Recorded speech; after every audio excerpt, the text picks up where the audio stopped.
Bonjour petits et grands lecteurs, j'espère que vous allez bien. On se retrouve aujourd'hui samedi, exceptionnellement, il y aura quand même une vidéo demain pour une chronique. Il y a une agence de communication qui m'a proposé de faire une chronique rémunérée, donc je préfère être très claire et ne pas le mettre comme barre d'infos avec donc un auteur qui s'appelle Guillaume de Fonclare. Avant de commencer cette chronique, je voulais juste m'adresser aux commandes Les Trois Nornes. Si vous souhaitez absolument l'avoir pour Noël, il faut commander avant dimanche ou lundi matin très tôt pour vous assurer dans les délais de le recevoir en France. Bien sûr à l'étranger c'est plus possible, mais voilà, je préfère vous poser ça là, je referme la parenthèse, merci encore pour votre soutien. Aujourd'hui, je voulais vous parler d'un livre. Avant de l'avoir commencé simplement en lisant le résumé, ça m'a fait penser à une chanson d'un célèbre artiste français, donc Daniel Balavoine dans la chanson Le Chanteur. Alors je serai vieux et je pourrais crever, je me chercherai un Dieu pour tout me pardonner. Ce livre, qui est donc Ce qu'à Dieu il donne de Guillaume de Fonclare avec cette dust jacket, donc la petite jaquette que j'ai enlevée pour pas l'abîmer, c'est un livre de littérature blanche. J'étais très touchée qu'on me propose de la littérature blanche parce que je suis quand même estampillée fantasy. Moi ça me fait beaucoup de bien, j'aime beaucoup la littérature blanche, je m'en achète peu parce que j'y pense pas, parce que je suis toujours plus tentée par de la fantasy, mais dès que j'en lis je suis rarement déçue, et ça me rappelle mes années d'études littéraires, voilà, ça me fait beaucoup de bien de lire la littérature blanche, et notamment quand on me l'a proposé, le résumé m'intéressait beaucoup, parce que ça parle de la foi et de la religion, et d'un homme qui va être à la recherche de questions sur Dieu. D'où le titre, Ce qu'à Dieu il donne. Voilà, c'est une réflexion sur ce sujet-là, qui est un sujet très complexe, qui est un sujet qui m'intéresse, avec bien sûr un grand R, donc c'est toutes les religions. Le pitch de départ, c'est un homme qui fait sa vie, il a été protestant pendant des années, il s'est détourné de la foi, il est devenu athée, il n'a pas réfléchi forcément à la question, et il tombe malade, très malade, et c'est là que ça m'a fait penser à la chanson de Balavoine avant de lire le livre, c'est-à-dire que à l'aube de la mort, à l'aube du fait quand on est malade et qu'on sent la fin, on peut se poser ce genre de questions sur la foi et la religion. Donc c'est un homme qui va se poser des questions sur la foi. Qu'est-ce que la foi ? Et la chercher. C'est un homme qui la cherche et qui ne la trouve pas. Et c'est ça qui est très intéressant, c'est la 4e de couverture. C'est un livre qui va parler de la foi, de Dieu, de la religion, sous des angles très larges, sous un panel très large, que ce soit la foi chrétienne, bouddhiste, même si l'axe principal est la foi chrétienne et notamment la foi catholique, mais c'est une œuvre qui va parler du concept de foi sous tous les angles. Donc on suit cet homme sous la forme d'un roman, c'est pas un essai, qui décide de s'exiler, voilà, un peu de chez lui, et de réfléchir à la question, de réfléchir dans un endroit où il aurait accès à des églises, où il aurait accès à la foi d'une certaine manière. Il va à la recherche de ça, et ça m'a beaucoup rappelé, si vous avez lu Dans les forêts de Sibérie de Sylvain Tesson, on est sur aussi un homme qui part s'exiler pendant 2 mois, là c'est 1 mois, à la recherche de questions. Là c'est pareil, c'est un homme qui est à la recherche de questions, et notamment de questions religieuses, et ça c'était très sympa. Le pitch de départ, moi j'aime beaucoup quand c'est ça. C'est un livre qui va aborder vraiment un prisme général, c'est-à-dire autant pourquoi Dieu n'intervient pas dans certaines situations. Chaque chapitre va raconter un bout de vie du personnage sous un angle d'une question. Par exemple, il va se rendre à un endroit et il va se poser une question. L'exemple assez clair, c'est cet homme a travaillé dans un historial de guerre, voilà, il a été professeur, et il va donc parler de la guerre et de la religion, et ne pas comprendre en fait pourquoi on a eu ces guerres, pourquoi il y a eu autant de morts. Ça va aborder au-delà de la question centrale, la question de la relation du père, l'amour, voilà, parce que sa femme est dans une situation assez compliquée, et il y a vraiment des très beaux textes sur l'amour. J'aime beaucoup comment ça a été tourné, parce que c'est beau sans être gnangnan, et ça c'est vraiment la qualité que j'ai beaucoup appréciée dedans. Ça va parler aussi de la vie, voilà, le fait de vieillir, le fait de perdre des proches, bref, ça parle d'énormément de choses qui parlent à tout le monde, le deuil, bref, il y a vraiment des chapitres très émouvants qui m'ont beaucoup plu. Pas autant aborder des questions donc autobiographique, la question du père, du rapport du père avec l'espoir. Voilà, quand on est dans des situations assez tristes, il y a la foi qui peut se présenter pour certaines personnes. Voilà, c'est quand même des choses qu'on s'est presque tous posé peut-être une fois dans sa vie. Un des points que j'ai beaucoup aimé dans ce livre, c'est le fait tout lecteur peut se reconnaître. On n'a pas besoin d'être religieux. Ça fait réfléchir sur le rapport qu'on a à la religion. En fait, ce livre, ce qui est hyper intéressant, c'est en fonction de ce en quoi tu crois, ça peut tu peux ne pas avoir du tout la même lecture. Et ça, c'est assez bien fait et c'est ce que j'ai beaucoup aimé dans le livre. Le positif aussi, c'est que c'est pas seulement une autobiographie, c'est-à-dire que le personnage va reprendre des paroles d'autres personnes qu'il a rencontrées au cours de sa vie. Il n'y a pas que son unique pensée à lui. Donc c'est ça qui est intéressant, c'est qu'il y a différents points de vue, donc c'est pas non plus auto-centré. C'est le type de livre qui ne va pas vous apporter des réponses.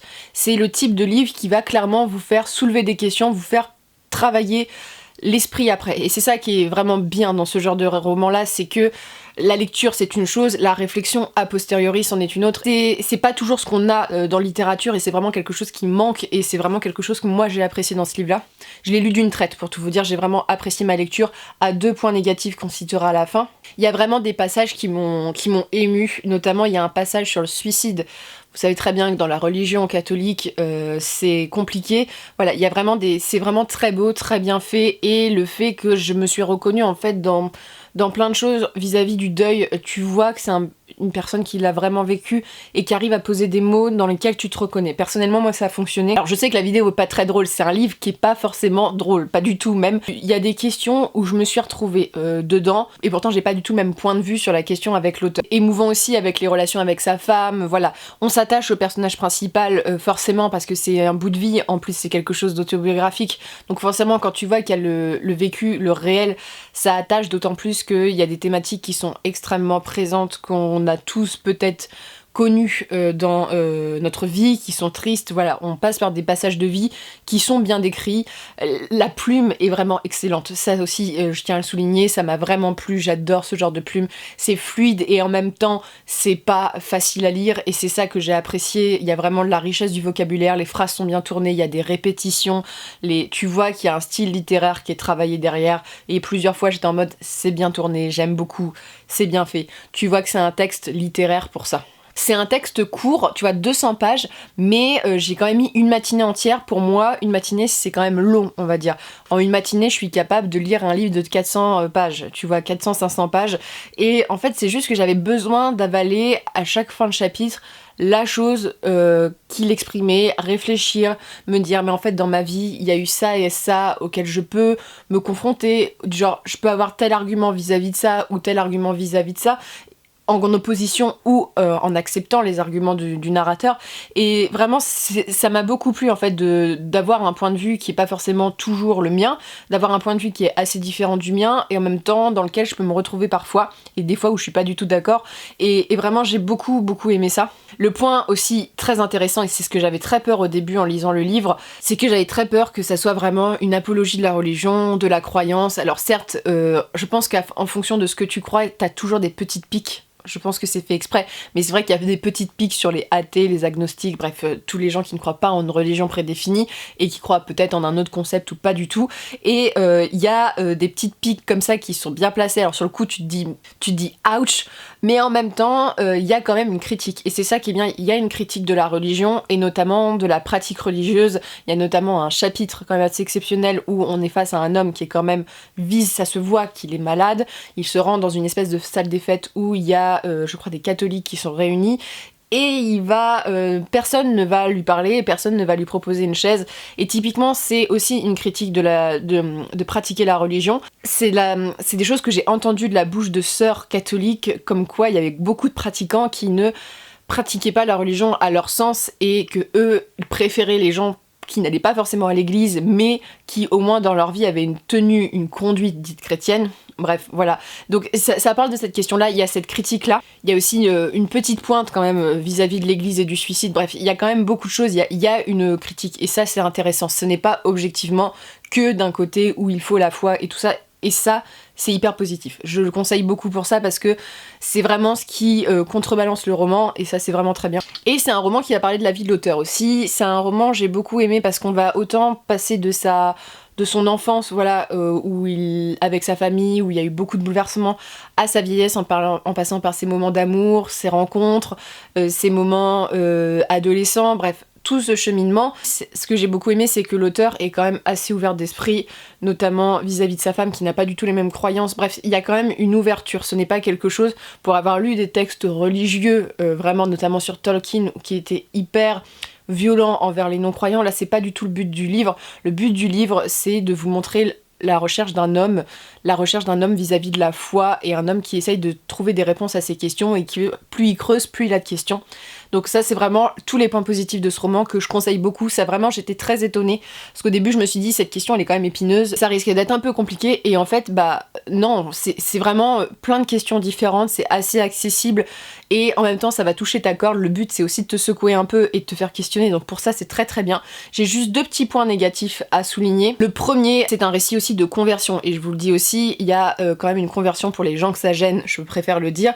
C'est le récit d'un homme qui va trouver la foi d'une manière assez différente et pas de la manière classique, et voilà, peu à peu il va trouver quelque chose, donc il est forcément orienté religieusement, mais je pense que chaque lecteur est capable d'avoir du recul, voilà, vis-à-vis de sa propre religion, ses croyances, et c'est ça qui est intéressant aussi, d'avoir le point de vue des autres. Je pense que pour se construire en tant qu'être humain, on a besoin de points de vue des autres, et notamment des points de vue sur des questions qui sont aussi importantes et qui sont d'actualité. Et enfin, il y a aussi 2 petits reproches. Il y a beaucoup de religions qui sont montrées. Alors l'auteur est là, on est dans la religion chrétienne, donc voilà, mais il y a quand même l'orthodoxie qui n'est pas traitée dans le texte, je l'ai remarqué.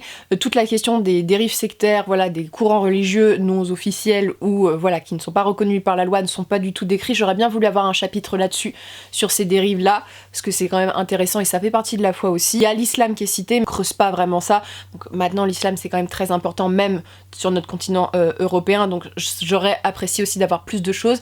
Il y a tout un texte sur le bouddhisme et les croyances. Il y a quand même d'autres religions qui sont traitées, mais il y a d'autres religions qui sont mises sur le côté, donc ça je trouve ça dommage, mais bon, c'est pour un... Je pensais qu'on aurait plus de panels ouverts sur d'autres religions, mais là on est quand même axé sur la religion catholique, qui est la religion plutôt chrétienne, qui est quand même le berceau, on va dire, de notre Europe occidentale, donc c'est assez logique, mais ça aurait été bien aussi d'aborder aussi d'autres questions. Voilà, c'est quelque chose que j'aurais beaucoup aimé, mais bon, c'est personnel, moi j'aime bien avoir un point de vue très global sur ces questions-là. Mis à part ces 2 petits points négatifs, c'est vraiment un livre qui m'a transporté. Je l'ai lu en une matinée, ça m'a fait réfléchir, ça me continue à me faire réfléchir sur certaines questions, vis-à-vis notamment de conversations que j'ai eues avec des sœurs dans le cadre totalement non religieux.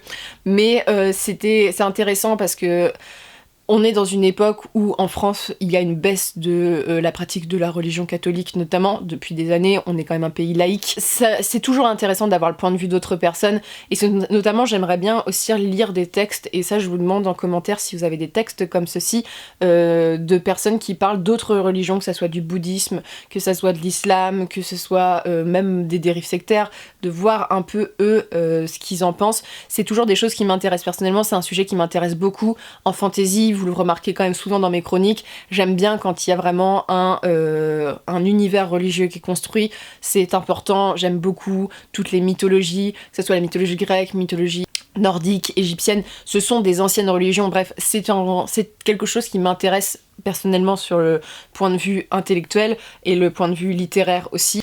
Et c'est un texte qui va t'envoyer des petites piques, mais qui ne va jamais te pointer du doigt parce que tu ne crois pas ou que tu crois en quelque chose. C'est pas tout le but, donc je trouve que c'est très réussi pour ça. Je vous le conseille pour ça si vous êtes intéressé par ces questions-là. C'est accessible, donc c'est ça aussi, si vous avez envie de lire un peu de littérature blanche et que vous osez pas, c'est typiquement le genre de récit pour commencer parce que c'est assez court. La question, va forcément trouver un sens en vous, c'est pas de l'absurde ou c'est pas quelque chose d'extravagant, compliqué, comme on pourrait trouver, je sais pas moi, en littérature étrangère, chez Zulma, où il y a certains textes qui sont difficiles d'approche. Là, c'est quelque chose qui parle aux gens. Et c'est ça qui est hyper intéressant, donc je vous le recommande beaucoup. Merci encore à Guillaume de Fonclard de me l'avoir envoyé, parce que ça a vraiment été une découverte, et je pense que je vais lire d'autres de ses textes, parce que j'ai beaucoup apprécié sa plume, et que ce genre de texte, ça me rappelle que j'aime beaucoup la littérature blanche, et qu'en 2021, j'ai envie de lire des classiques littéraires, j'ai envie de lire de la littérature blanche, mais je connais pas grand chose sur le sujet, et j'ai toujours peur, et souvent je les achète en poche en plus, mais j'ai toujours peur de ne pas trouver ce que je veux. Et ce qui est assez pertinent dans ce livre, vis-à-vis des conversations dont je vous parlais avec des religieuses dans un cadre qui n'était pas du tout religieux, c'est le fait qu'il y a une crainte, notamment dans la religion catholique, de cette perte de croyance, de ne plus avoir de croyants dans les églises. Bref, il y a une crainte de ça. Alors les églises, maintenant, elles font beaucoup de choses. Nous, en Normandie, on a une abbaye qui est très célèbre, qui fait de la bière avec des moines. Voilà, toutes les églises essayent de faire des choses, essayent de se moderniser par les réseaux sociaux. Il y a une évolution de l'église, voilà, des croyances.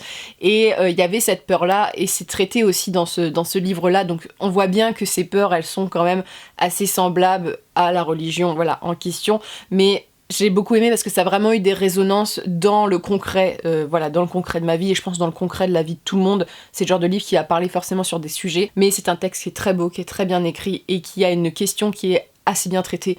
Voilà, donc c'est quand même un sujet très glissant, mais je vous le conseille pour ça. N'hésitez pas à me dire si vous l'avez lu, si vous êtes tenté. N'hésitez pas à me conseiller, comme je vous disais, des livres qui sont, voilà, avec peut-être avec d'autres points de vue de religion, mais ça m'intéresserait aussi d'avoir des livres de gens qui se questionnent, voilà, sur la religion de l'islam, qui se questionnent sur le bouddhisme, bref, sur plein de choses. Je vous le conseille énormément. Sur ce, n'hésitez pas à me dire ce que vous avez pensé de la vidéo. Je vous souhaite une très bonne journée. En plus, dans les fêtes de Noël, Noël est quand même une fête religieuse, donc je me suis dit, on est quand même dans la période en plus. Je vous souhaite une très bonne lecture et une très bonne journée. Je remercie encore Guillaume de Fonclard pour cet envoi.